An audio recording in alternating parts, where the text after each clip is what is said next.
Well, let's talk about, if we may, decoupling.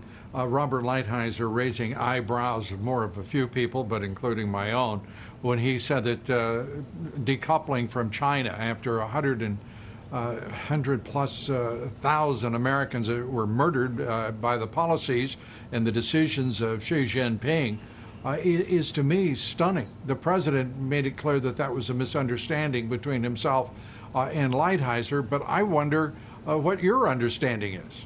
I think Ambassador Lighthizer's comment was taken out of context. And, you know, Ambassador Lighthizer, as you know, he's done an amazing job. He was the one who led our trade negotiations at the direction of the president.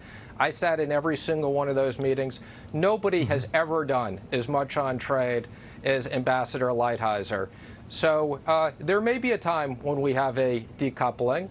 That's something the president will consider. But this president has been tougher on China than anyone, and it's only because of the president's tariffs that we were able to get a phase one trade deal, which has done more than any previous administration, whether it's a Democrat or a Republican in the office.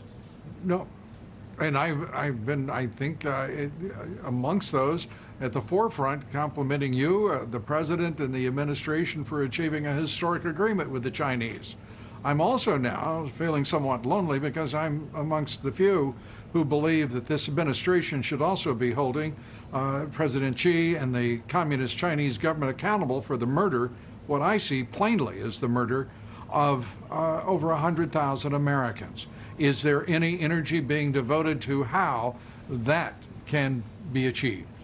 Lou, I think there is energy, and I would start with Secretary Pompeo, when he had his most recent meeting, was very clear in we need answers. So, you know, it's not acceptable that China hasn't opened up, hasn't been forthright with what's gone on with this disease.